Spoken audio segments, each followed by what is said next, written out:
So let's talk about David Goggins and his book, Can't Hurt Me. Now, let's be clear about something right up front. This isn't your typical motivation book, not even close. Think of it more as, well, a manual for completely rewiring your mind.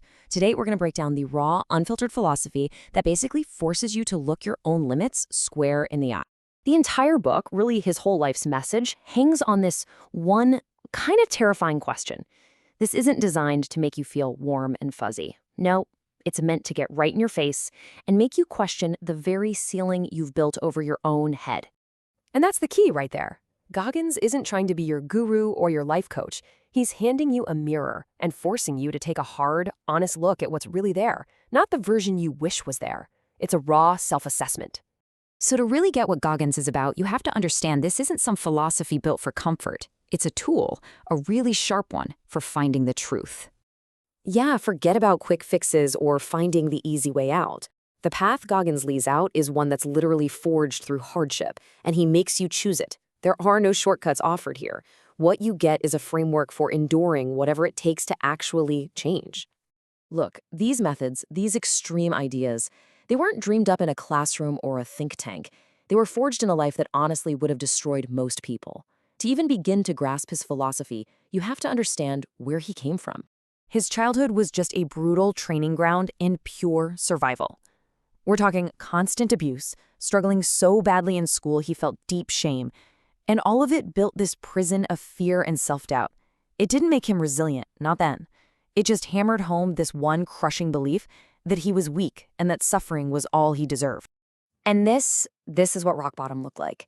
He managed to escape his father's abuse, sure, but he just ended up building a new prison for himself. Weighing nearly 300 pounds, working a dead-end job, spraying for cockroaches, he learned a really hard lesson.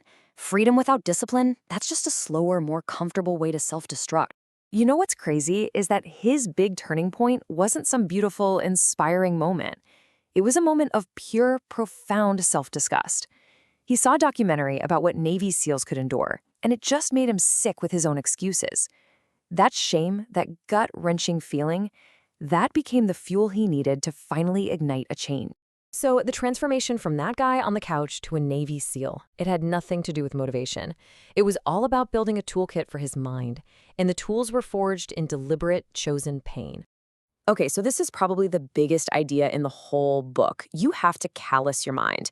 Just like your hands get calluses from hard work, Goggins realized your mind gets tougher through friction. He started actively choosing hard things, choosing suffering, because he knew that comfort was making him soft, and pain would make him sharp. But let's be real, this journey was anything but a straight shot to success. He failed SEAL training multiple times. He had stress fractures, pneumonia, major medical setbacks, any one of which would make most people quit.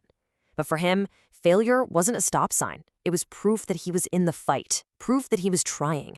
And all that failure, all that proof of effort, that led to one of his most powerful tools, the cookie jar.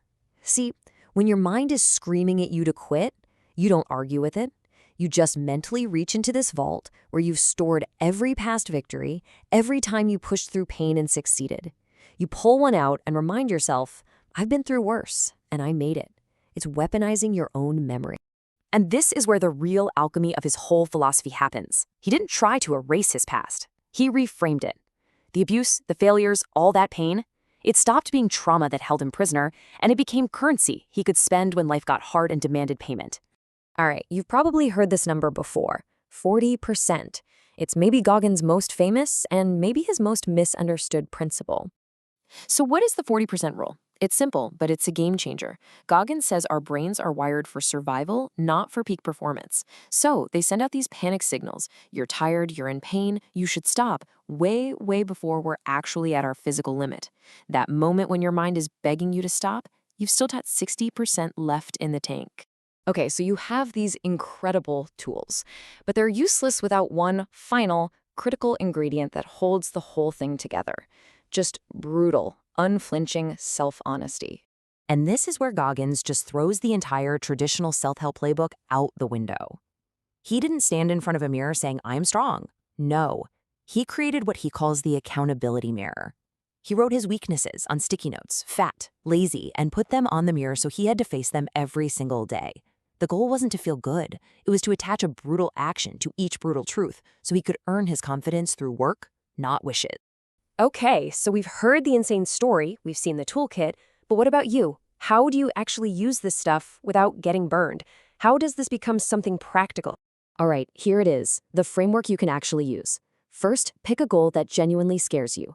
Then, build your own accountability mirror. Face the truth. Start introducing voluntary suffering. Do things you don't want to do. Build your cookie jar of past wins. Start operating like you know about the 40% rule. And maybe the most important part, measure yourself by the identity you are building, the person you are becoming through discipline, not just by the final results. So when you boil it all down, what are we left with? It's basically these 4 core truths. First, motivation is useless. It comes and goes. Discipline is what stays. Second, comfort is the enemy of all growth. You need friction. Third, identity isn't something you find, it's something you build brick by painful brick. And finally, pain. Pain becomes your greatest teacher. And at the end of the day, that's what this whole philosophy is. It's a line drawn in the sand. It's a challenge. Once you really see it, you can't unsee it. Ignorance is no longer an excuse you can use. The choice is now yours. And that brings us right back to the beginning, doesn't it? It all comes down to a choice. Knowing that your mind is designed to quit early, that it's built to protect you by lying to you about your own limits, what are you going to choose to do about it?